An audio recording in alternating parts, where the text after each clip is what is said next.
the net now, to shape a new political structure of polity. My first introduction to Kamal sir's films was actually India's most celebrated silent film, Pushpak, which I saw when I think I was barely 8 years old on Doordarshan on one of those very languid Sunday afternoons when, nothing else was playing. And I was hooked. For a chatterbox like me, silence isn't always golden. And for my mother, that also meant that I was up to something. But Pushpak for me was cinema at its most regal because it was silence that spoke. And to date, that's my favorite Kamalhassan films. Of course, I've enjoyed a lot more. There's Naikan, there's Tevar Magan, there was Hey Ram, and everybody's quintessential favorite, Chachi 420. But Pushpak, that has left a cleaved soul, bore a hole in my soul, which I don't think very few films have been able to do. I've grown up in the school of Satyajit Ray, Hrithik Ghatak, and Shyam Benegal. So Kamal Hassan's films were therefore a fabulous natural progression. A couple of days ago, when I was in Delhi, I met the Lithuanian ambassador. And she was, we were just talking shop, and she said, so what are you doing next? You've had a launch in Delhi, so what's next? I said, I'm actually going to Chennai and getting my book released by Dr. Hassan. He said, you mean Kamalhassan? I said, yes. He said, I have seen his film Ek Duje Ke Liye 20 times. And don't forget, she's Lithuanian, and she's an Indologist, and she speaks great Hindi. She said, nobody does romance like him. Please tell him I said hi. So, sir, a hi from the Lithuanian ambassador to you as you sit here today. His films, therefore, unwittingly and wittingly boast a global language, but I suspect his heart remains local, rooted, and beating for India, much like the man we've gathered today to celebrate, M.S. Swaminathan. Ladies and gentlemen, please join me in welcome national icon, Rajya Sabha member and president of the Matai Niri Mayam, Dr. Kamalhassan.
Good evening to this august audience, dignitaries from various fields and various great metropolises.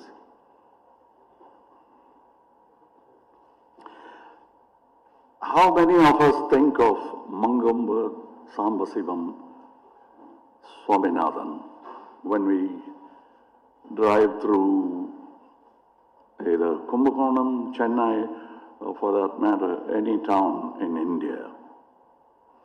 Not many, I suspect, unless we pass to think about hunger or the man who conquered it. Our cities today overflow with choices. Streets lined up with restaurants, the air thick with aromas, eyes searching for the next good meal. We forget that only a few decades ago, hunger was not a metaphor, but a neighbor. Those memories of famine and helplessness lie buried beneath the rubble of injustice left behind by imperialists who dined while we starved.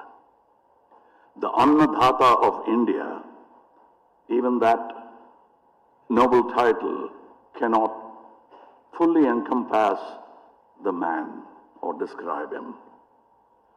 What do I do first? Thank him or remember him? He himself, I think, would have preferred neither. was too busy celebrating freedom by shouldering his responsibilities. He belonged to a rare generation of Indians who saw liberty not as leisure, but as labor. The sacred duty of rebuilding a broken nation. I grew up in a home that revered such men. History was not in textbooks for me. It was served with dinner in my house. Later, I learned to dive deeper, to touch the currents myself. Sometimes I have watched history unfold. Once in a while, I have even touched it. Yes, I have shaken hands with one of its true heroes, Mr. Swaminathan. Tamil Nadu knows the word Annavasal, the gateway of food. 2000 years ago, Jain Munis earned that title. In our age, Dr. Swaminathan reclaimed it, not through prayer, but through science. For some, food is survival. For a few, it's a political tool.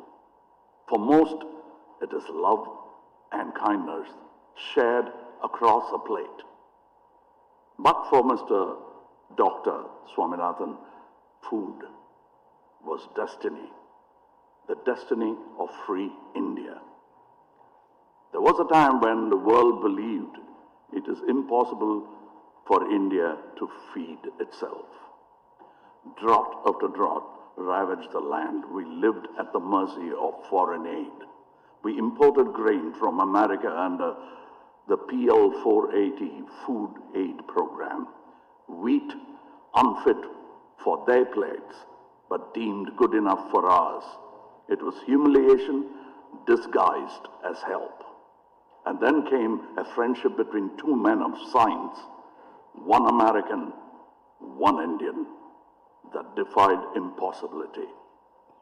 Dr. Norman Borlaug and Dr. M.S. Swaminathan. Borlaug, the agri-scientist who won the Nobel Prize for achieving peace through wheat, not war. And Dr. Swaminathan, who showed that peace and self-reliance begin not in the halls of power, but in the paddy fields of a hungry nation. Together, they saved millions from hunger and nourished billions yet unborn. Together, they gifted India the miracle of dwarf wheat. Before then, our wheat was top-heavy. It collapsed under the weight of its own promise. This new wheat stood firm, proud, unbending, like the India that would soon rise with it. Dr. Swaminathan understood what few did, that food security is the first linchpin of national security. Unless we became a food surplus nation, we could never stand up to the neo-colonial powers. Without him, India might never have had that policy, independence to make her own choice. Be it in 1971 war or the 1974 Pokhran test, the trinity of Dr. Swaminathan's life could be crystallized as dream, sow, and awaken. He dreamt so that India could eat. He sowed so that India could stand tall. He worked so India could dream again. This book, The Man Who Fed India, captures not just his achievements, but the quiet fire that powered him. Within these pages are glimpses of the man behind the legend and the humility that made greatness look effortless. My favorite image of him in this book, apart from those with his family, is the one where he stands beside Dr. Varghese Kurian. Two revolutions in a single frame. One gave us grain and another milk. Together, they nourish the body and soul of the nation. Over the years, I've learned that one way to make one's life meaningful is to venerate, envy, imitate, and if possible, improvise, drawing from whatever little we know of their journey. This book is one more motivation to do just that, to peek into an achiever's handbook. I congratulate Prembada for illuminating the extraordinary journey of one of the greatest patriots of independent India, a man to whom we owe more than what we can express. And this evening, this celebration is a collective way of passing his light forward. Like his and my hero once said, "My life is my message." Dr. Swaminathan's life was his message, and I'm honored, deeply honored, to be his messenger. Thank you. Namaskar.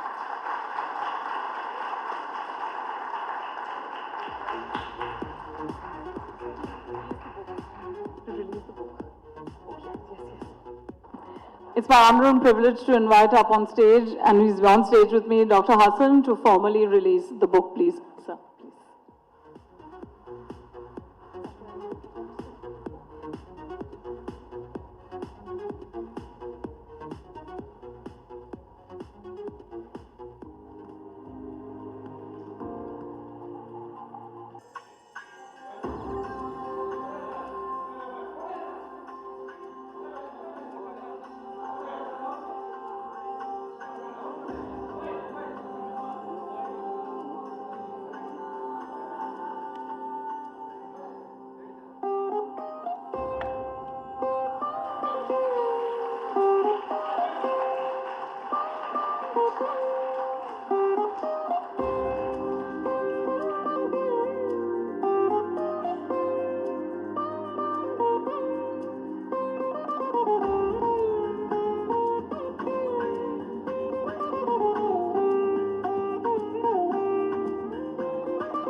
Aishwarya, you should have to move one of the chairs.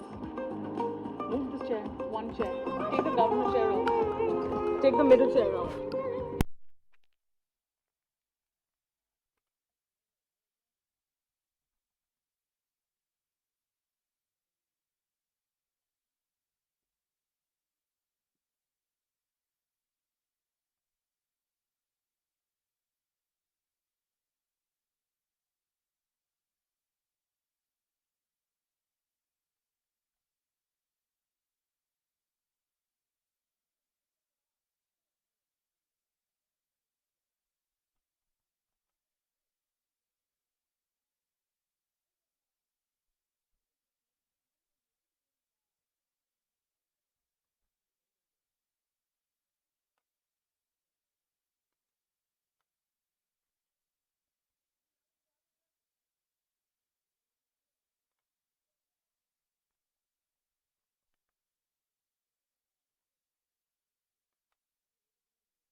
First, let me say that I'm very grateful you sent me the book and asked me to do this because though I get a lot of books, my workload is usually so high that I rarely get a chance to begin and finish a book within a few days like I have this time. And because I did that, I was reminded that the great beauty of books as opposed to movies or, these days everybody's on YouTube or videos or reels, is that books actually provoke you to think because there's only so much you can convey in the written word. And so the images and the kind of emotions and the sentiments they invoke in you are very much based on your own experiences and your own path in life. And so they're deeply thought-provoking, and they're also a much more personal experience than watching a movie or a TV show or something like that. So I must say that when I read the book, I was struck by several thoughts which I had not quite articulated clearly in my head before. And I would say the predominant among them was just as a public servant, as a minister myself, the two things that really stuck out for me. One, the value of political leadership. Leadership that is willing to take a risk in the face of deep adversity or great problems, whether that's Indira Gandhi, whether that's a C. Subramaniam, whether that's a Corazon Aquino, whether that is Mahathir and Anwar, or different people at different times when the country went through great difficulty, decided to take very, at the time, risky, courageous decisions. And policy gets driven a lot by people who make those kinds of choices. And I think the value of true political leadership is making difficult decisions in very desperate times. So I think that stuck out first for me. The second, where you talk about the three S's, Dr. C. Subramaniam or Mr. C. Subramaniam, Dr. Swaminathan and Mr. Sivaraman, and then of the Tamil trio, which we're rightfully proud of. The three S's. Yeah. I actually thought it should have been the three S's and one B, because the value of Mr. Budhalingam as the finance secretary cannot be overstated, right? I know, having been in finance, I know the value of having the ultimate pen, and the ultimate pen is usually the finance secretary or the finance minister. And so while everybody else can move everything else, having somebody in finance who can actually close the transaction, ensure that it executes, especially in those days when there was dearth of foreign exchange and the import of the grains needed a lot of foreign exchange. So I think it should be the three S's and one B of Tamil Nadu, rather than just the three S's. Yes, I think that's one of those stories which comes out in the book, because Dr. Swaminathan's father-in-law, Mr. Budhalingam, was finance secretary, and I think he played, quite an unwitting role, in making sure that, the files which finally reached him actually, made sure that the largest grain import in history actually went through. So true, I should have, actually in my next edition I'll make it SSB. I'm not sure it's unwitting, right? I didn't know till I read my good friend Montek Aluwalia's note at the back that actually it was against the instinct of the finance minister that Mr. Budhalingam was able to push it through. So I won't say it's unwitting, I'd say it's quite a kind of profound role, which he should get credit for, actually. But it surely is a quirk of history that you have your father-in-law in the right place at the right time. I think that's what destiny does to us. It gives us opportunities. But, if you're not there, right people, right time, right place, things don't work out. And I think for Dr. Swaminathan, he was a product of history. I agree with that. I don't think you can put Mr. Budhalingam's role down to just being the father-in-law. I think he was a deeply thoughtful man. A happy coincidence. A happy coincidence, happy deeply thoughtful man, deeply patriotic civil servant, executing in the right way for what he thought was right. Happily, he was also his father-in-law. Yeah, true. Yeah. Yes, that is true. That is true. But till my next edition, it's a great idea that I'm going to change it to SSB. I mean, it didn't strike me until you brought it up, but there were actually 4 Tamilians who were the helm of this great transformation. You know, our first twisted Atmanirbharta, which we went through. So that is definitely something which, HarperCollins is sitting here, I'm sure they're taking note. They are. And they're doing your next book as well, right? Your debut book as well.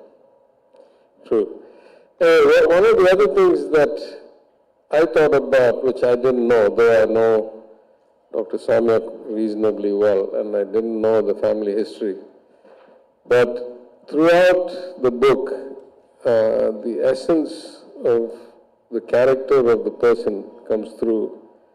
And again, in my understanding of the world, I thought about 2 aspects of his life that probably shaped a lot of what he did. One is growing up as part of a joint family, in his case, out of necessity at some point because his father passed away early. But in my case, I had the same experience without that necessity. There's something about growing up in a joint family with a lot of children being treated like as if you're in a kibbutz, like, you know, everybody's exactly the same and everybody gets exactly the same food and the same clothes and the same access. And I think it makes you more empathetic, more kind of thoughtful about the greater good and the society around you, as opposed to nuclear families. That's just the thought that came to my head from reading the book. I don't know, because I've only had one life. I don't know what it feels like to be the other way.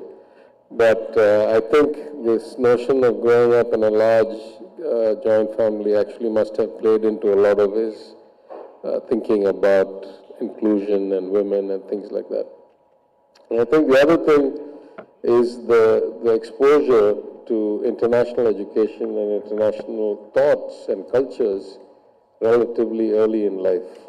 Again, we're all shaped by our own experiences. I was a reluctant expatriate when I left, and then I was extended expatriate for almost 30 years. But going when you're young is very different than going when you're a bit older and successful and not as, you know, when you're already molded in your thinking a bit, maybe you don't, you're not as malleable, and so you don't absorb as much. But I think when you go in your late teens, early 20s and so forth, as he did, and that to multiple places, different universities in the UK and the US and then other parts, I think gets you to be a bit of an out-of-the-box thinker, right? Because you've seen different ways of life and different approaches to different problems.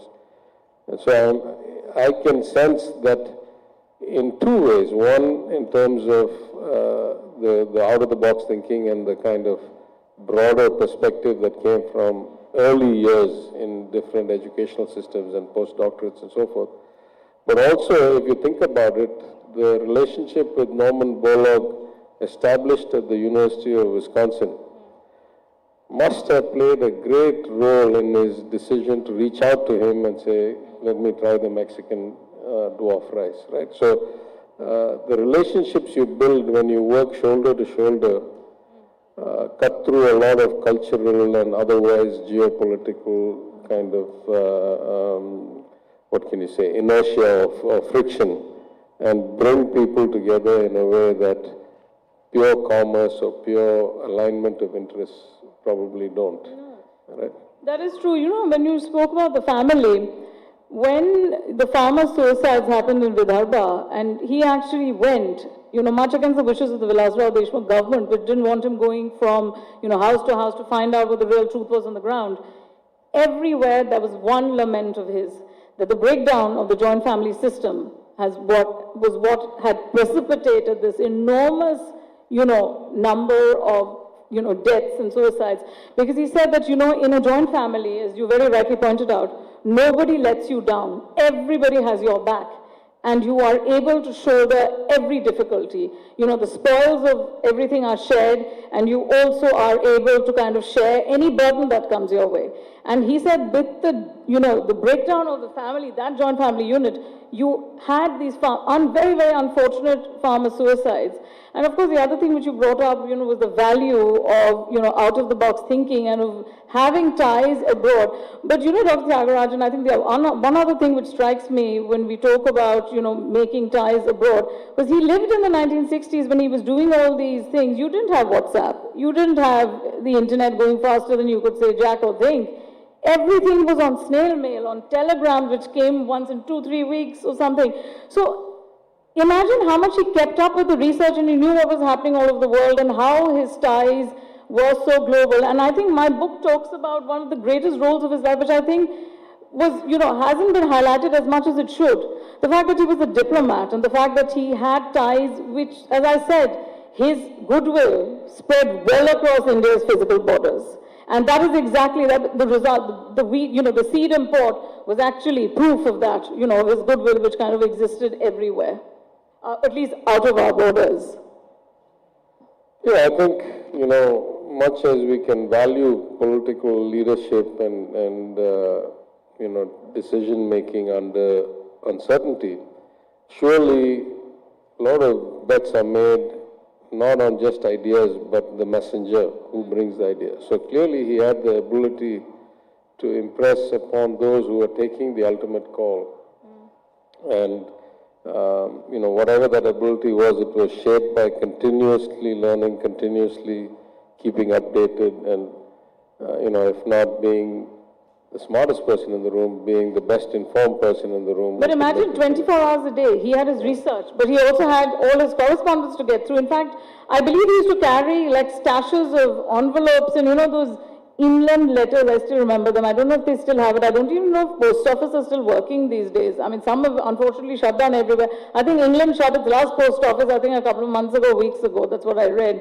And he used to send off little notes to everybody from airports, anything, that caught his eye, or sometimes even those were used for congratulatory things.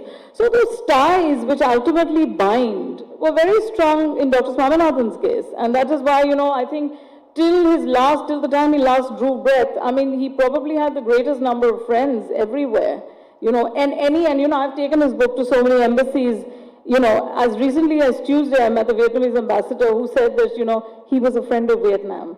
And that's been the constant refrain. He was our friend. He was not just a scientist who belonged in the realm of science. He was a friend. Yeah, I think, there's two ways of looking at that. I think the first is that you must, both for ideas and in some sense, we're in an interconnected world and in a global era. But especially after COVID, one of the things we think a lot about is self-reliance or independence. And, food, of course, is very primal. But at least in Tamil Nadu, we worried a lot about oxygen, we worried a lot about vaccines, we worried a lot about drugs. Of course, then you start thinking about manufacturing and so forth. So I think the impact of self-reliance on food, when it was seen as a strategic or a geopolitical thing back in the 60s, 70s, has only been accentuated in a world because we had never really seen a kind of pandemic that shut all transactions and all transport and all, trade. So on the one hand, you want to work with everybody, you want to learn from everybody, you want to collaborate with everybody. On the other hand, on the core essentials, you better be self-sufficient. You better be self-reliant. And I think what the Green Revolution did, first in wheat and then in rice and other things, is really give India that ability to withstand and not have, repeats of the famine that really shaped his thinking, the Great Bengal famine. So, you could argue both sides, but in different times and different cases, they make sense. But it was science actually, Dr. Thiyagarajan, at that time in the 1960s, which actually science led to political stability. And the fact that you had the Green Revolution also meant that you could take political decisions independently without the US breathing down your neck. And one of the words in the book is Mrs. Gandhi telling Dr. Swaminathan, Swami, can you do something to get the bloody Americans off my back? I hope there are no Americans here, and I'm sorry if I'm offending, but that's the truth which is there in the book. So I think it was definitely, you know, the harbinger. I mean, I talk about Atmanirbharta, but that Atmanirbharta also extends to political, you know, reliance, self-reliance as well. And I think that dictated so many things which came after Bangladesh's liberation war. Mrs. Gandhi could take that decision because she didn't have the US breathing down her neck. Even Pokhran, smiling Buddha, that for that to shoot off into the sky and to dodge, you know, the Americans, that could have only been done because we had food security, which was so essential. Yeah, I mean, even now we're in an age of tariffs and negotiations based on I'm going to tax you at this rate and that rate, right? So if margins and relative ratios of exports are strategic enough and political enough that governments are worried about re-election prospects or standing, then imagine what it must have been in terms of I can't eat enough. Of course, it was a different scale. So clearly, you know, politics has many faces or facets. Surely the kind of national capability or capacity is the beginning of being able to stand tall in any kind of bilateral or multilateral situation. And most citizens are smart enough to figure that out. And so it makes an impact on your perception of political leadership. I also think that, you know, the fact that, you know, he did it at a time, and I think politics was different in the 1960s and 70s. Politics was very different from the kind of politics we have today. And I think that was, you know, it was, you know, are we heading into uncomfortable waters? I don't think so. No. I'm not sure it's that different, that's all. You don't think it's that different? I think whenever you have one party have a relatively dominant position, you start to see a bit of things that get less than ideal.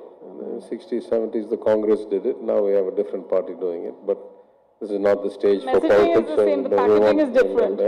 Dr. Thiyagarajan, the messaging is the same, the packaging is different. The consequences of concentration of power are the same. The hands may be different, that's all. Yeah, that's very interesting. I mean, it's... do you think if the Green Revolution were deployed today, sir, you think it would have been as big as it was in the 1960s? Because I think what happened very crucially in the 1960s was Mrs. Gandhi allowed science to take credit for the entire, you know, the onslaught in the fields and all that, which led to such bounty. You think such largesse would exist today or no? Yeah, again, I don't want to be perceived as making political statement, but I'd say, listen, the Green Revolution, without it, we wouldn't exist. So that is not in discussion here. The question more is about, can we achieve the evergreen revolution, which he talked about, yes, which is, you know, both continuous improvement in agriculture as well as agricultural yields and crops and financial outcomes for farmers while being ecologically and biologically much more sustainable. I think that requires a faith in science and a kind of apolitical approach to implementation of the best ideas irrespective of where they come from. I'm not sure whether we are in the same kind of mindset now. I don't want to say more than that. Well, you said enough. Yeah. You said enough without saying more, but that's your art form. I mean, you're able to say so much without putting out so much over there. But shall we move the topic back to Chennai, which is exactly why we are here, and why I wanted to bring the book home. I think Chennai was the setting for a lot of his triumphs, and I think, a lot of satisfaction which research essentially gave him in the latter years of his life. And I think a lot of his, and I do believe very strongly that, the Green Revolution was what kind of christened him and what was his greatest claim to fame. But I do believe that he wore so many hats and with such rare aplomb that, his entire, as I said, when I was writing the book, I felt that, my life amounted to literally nothing. Because look at what one man achieved. Almost any country, 44 countries reached out to him. He was always there. whether it was Vietnam, Cambodia, he was a, hunger warrior for the world. I don't know how he managed the time. I wish I'd asked him that. I think I did once. He just said, you have to enjoy what you do. Even if you enjoy what you do, how would you find, his days seemed like 24 hours and 48 hours packed into it, the way he went on relentlessly. Yeah, I think it's a rare gift that people have to have such an impact. He was the right person with the right mindset, the right talent, the right work ethic, and at a time when a lot of people needed it. So I think once his credibility was built, doing what he did in India, it was only natural that when he went to the IRRI in the Philippines, that first Southeast Asia and then Africa and other countries started reaching out to him. And of course, the benefit of experience, the benefit of having been there, done that, is twofold. One, it gets easier to do the next time. And two, people know who to call because you're credible. You've already done it once or twice or 5 times, so you get the call. You have proven history behind you. It's natural.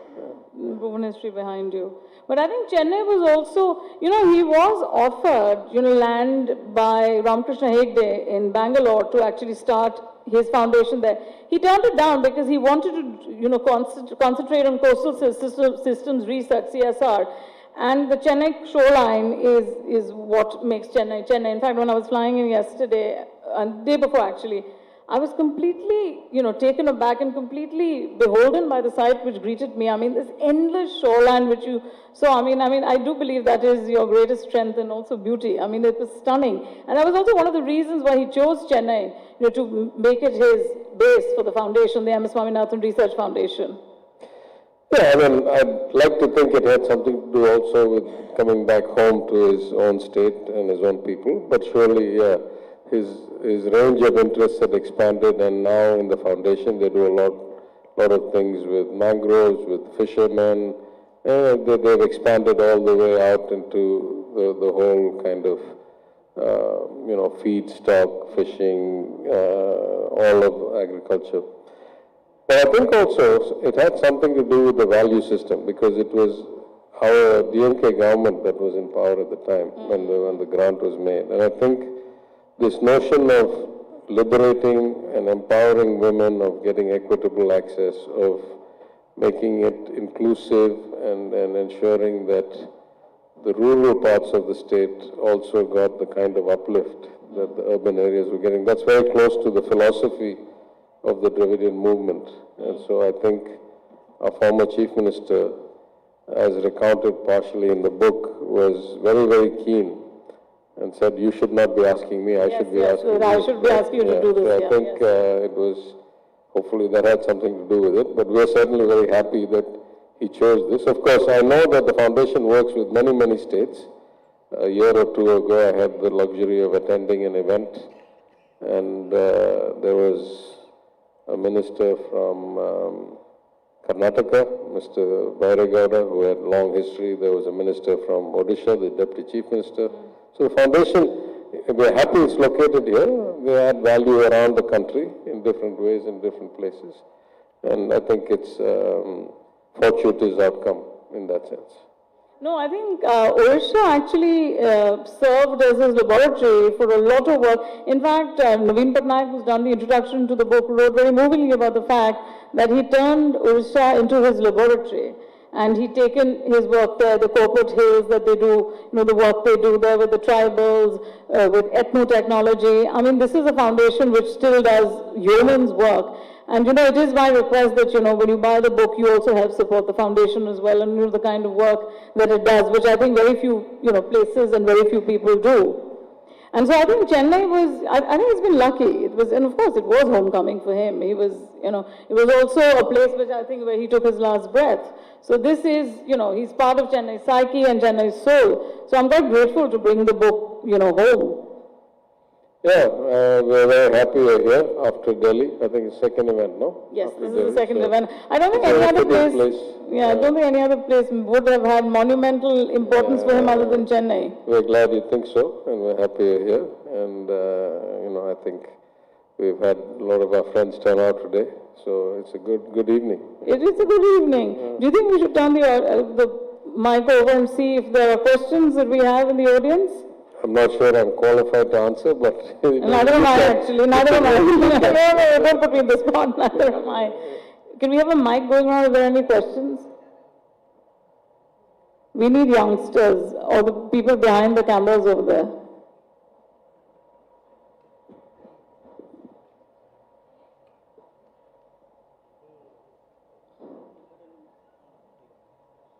Okay, there are no questions, there is one hand going up. Good, I'm glad to see one hand going up. Yeah. So I think one question that I had is that considering that, sir, you are in like a pretty influential position right now, I think the work that MS Swaminathan has done over like over 40 to 50 years of his most sentimental period, do you think that we currently have the infrastructure and the platform for like talent right now to actually go about recreating something like this in the current scenario, in the state and in the nation? I'm not sure, recreating what? The impact, at least 90% of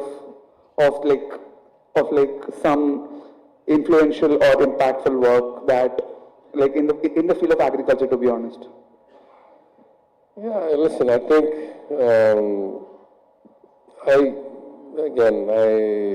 I'm not the Minister of Agriculture, and I'm not anywhere. I think I'm number 27 out of 34 ministers in the protocol, so I wouldn't consider myself a senior minister. But if you say, can we make great strides in agriculture? The answer is absolutely yes. I say that as a, 500 years farming in the same place, family, and still with extensive operations across many different types of farming. I think the whole agricultural sector can still be hugely improved. We try many different things, and particularly we spend a lot of money and we have a lot of programs. In my department, for example, we've been trying to tabulate how many subsidies and grants and how many government benefit programs we run, and they run into the hundreds. Every government comes and announces some more. Very rarely do you cut back the old programs. And particularly in agriculture, we have tens of programs. We have subsidies for fertilizers, for seeds, for irrigation support, for tools, for rentals, crop support, insurance. So we run many, many, many things.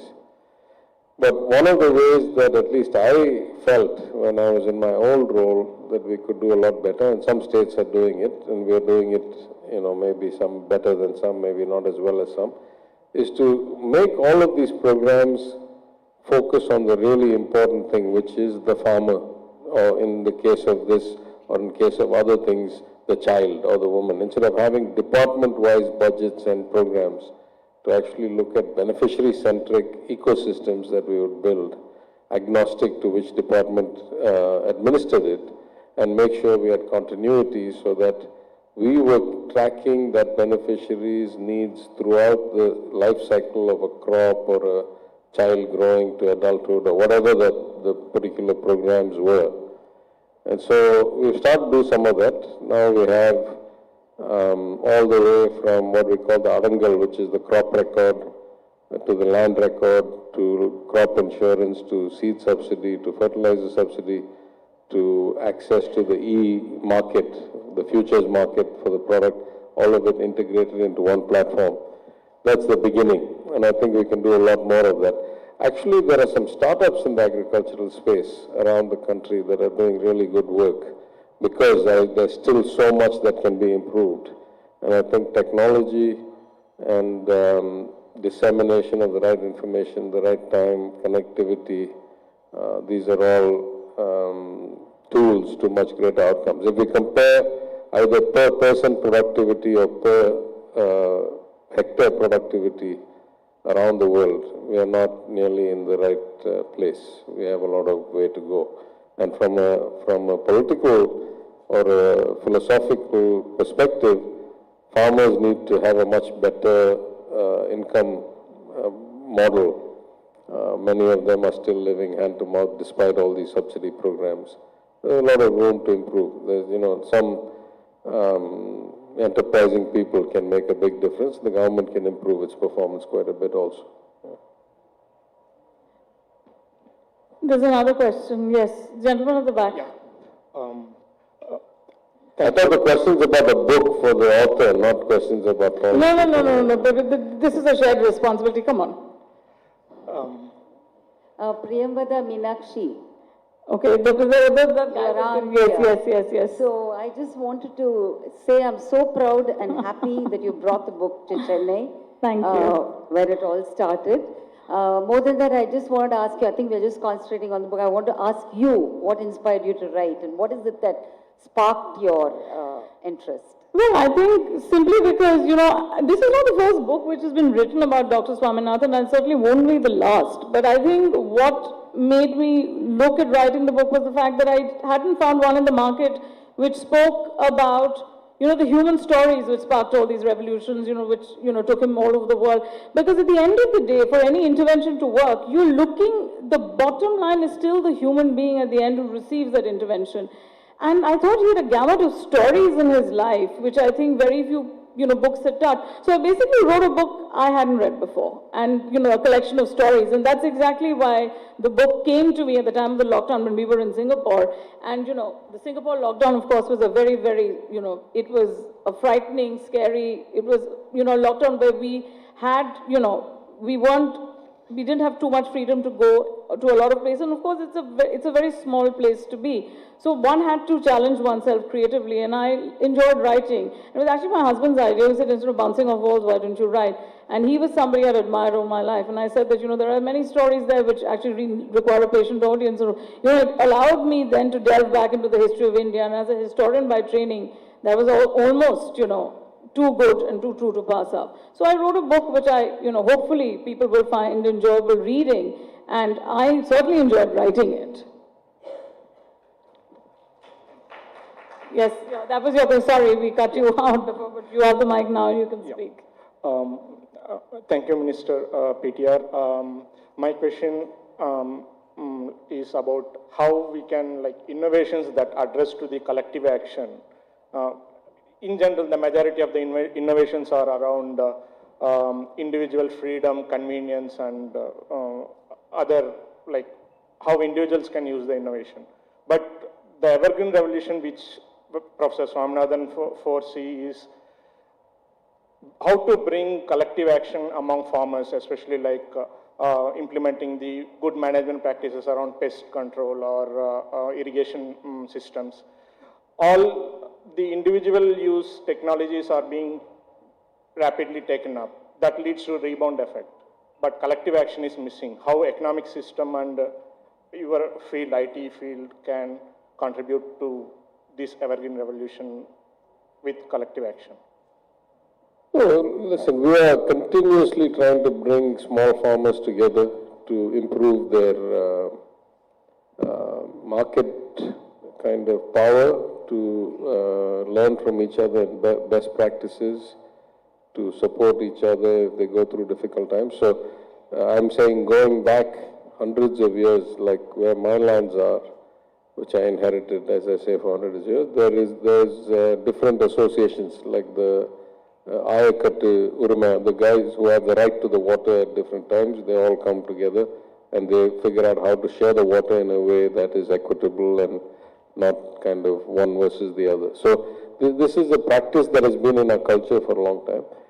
Most states are trying to bring together farmer collectives, or what they call FPOs, farmer producer organizations, and provide infrastructure support from the state level, like processing plants, like cooling facilities, like collective marketing. And I've seen that in the Nilgiris, I've seen it in other hill stations, I've seen that in Cuddalore. When I was an opposition member, I was part of the Public Accounts Committee, so we used to go around, check wherever they put audit reports. So most governments are trying to provide support for collective action and use education of better practices and, less poisonous or less long-term impact pesticides or weedicides, things like that. So that effort is ongoing.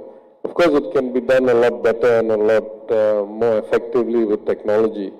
And we are actually doing some with AI now, where we can, without having to have some government employee do assessments, whether we can do image processing and have the machine, based on a rich database, start giving advice. So I think the future is quite bright. But a lot of people, almost every state around the country, I can tell, brings together the smaller farmers in some collective, in a cooperative, in a FPO, in some way. And that's the basis for collective action in region by region or area by area, crop by crop usually.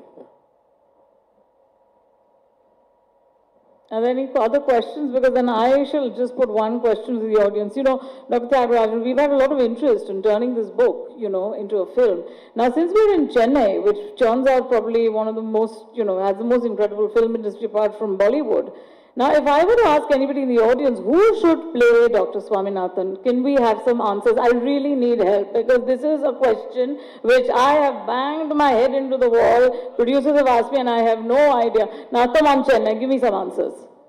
Who? Surya, okay. Okay, yes. Dr. Thiyagarajan, shall I start with you? No. I have something very much in common, as Dr. Samir was telling me, with Dr. Swaminathan. I don't go to the movies, so I can't tell actors that far apart. That's such an easy get out. No, that's true. That's an easy get out. That's an easy get out. Mammootty or Arvind Swami? Arvind Swami is interesting. Actually, it hasn't struck me. Anybody else? Come on.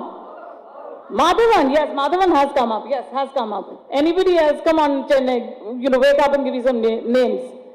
Prakash Raj. Yes, sir. Prakash Raj. Prakash Raj, yes, potentially. Is there any, yes, potentially, yes, sir. I am Dr. Swaminathan's nephew. Yes, sir, please go on. And number one, Dr. Swaminathan was an extremely fair person. Yes. Fair in every aspect.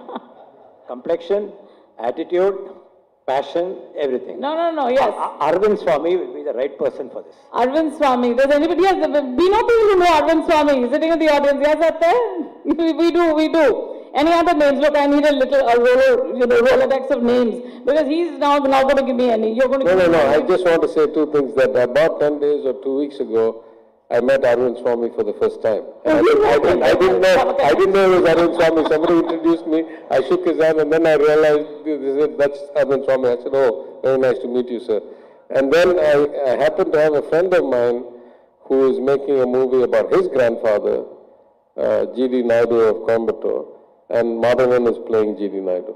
So that movie is going to come out like sometime soon. So he's the I don't know what Madhavan is, but I know that because my friend told me when I was in Coimbatore last week. Madhavan is going to be G.D. Naidu, yeah. That's what he said. That's what he said. He said Madhavan is acting in Coimbatore, right? Any other names? Ma'am. Yes. Boman Irani. You know what? I'll tell you why Boman Irani has come up, and one producer did mention it, and I'll tell you why that is a little difficult, because Boman Irani is a very tall person. He's over 6 feet, 2.5 inches. And Dr. Swaminathan is, yes, very fair. And as his nephew very rightly pointed out, fair in terms of complexion, fair in terms of, character. But Boman Irani is physically very imposing, and I've seen him. He's very, very tall. I think that might be a little hard to, unless of course, you have, AI or something which can make him look smaller. But Boman Irani as a name... Much easier to make somebody look fairer. Or make something, yes. We are in a land where, anything can be done with SFX, special effects. Ma'am? Yes. Why not Kamalhassan, sir? Yeah. Yes, good question, but much too late. Much too late. Hello. I know who I need to turn to, but I shan't put the spotlight on him. Any other names? Others we can go back to for Q&As. But this has been fun. No? Anybody from the Malayalam film industry? Because I am missing names. Yes, Prithviraj, yes, Prithviraj was a name which even Meera Nair told me that might actually be a useful thing. I have a director sitting in the audience. Hello. Any answers? No. You said Prithviraj. Well, good. So do we have any questions now about Dr. Swaminathan or any suggestions for the film? Sorry, please give him a mic, somebody, because I need to. Sorry, I need to hear you, sir.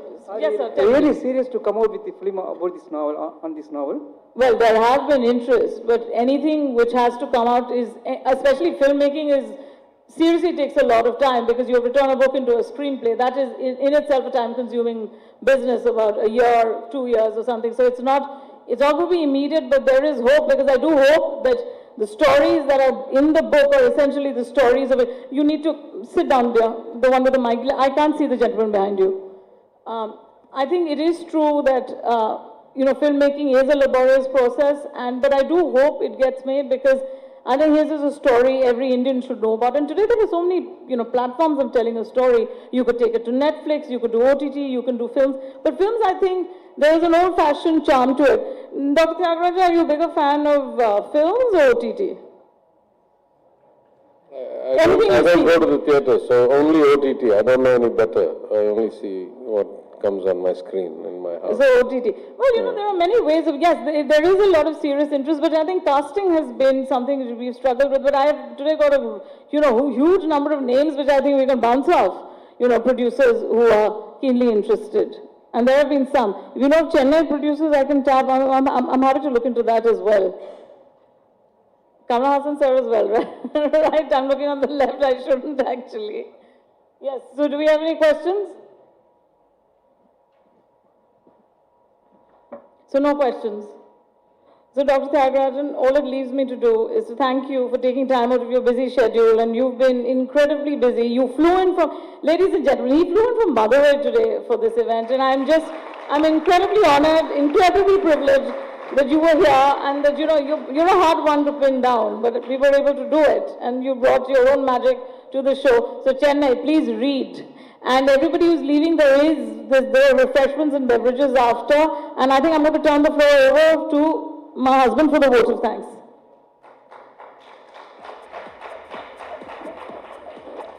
Good evening, everyone. On behalf of HarperCollins Publishers, the author Priyamada Jayakumar, and Professor M.S. Swaminathan's family, I would like to thank national icon Dr. Kamalhassan, the Honorable Minister for IT and Digital Assets for Tamil Nadu, Dr. P. Thiyagarajan, members of the press, honorable invitees, and friends and family for gracing us with your presence this evening to celebrate the publication of Professor M.S. Swaminathan's biography, Innocent and Earlier. High tea is now being served outside, so please feel free to have a bite, have a drink, and most importantly, don't forget to buy a copy of the book. Yeah, the author will be signing copies outside, so please line up for that. Thank you so much.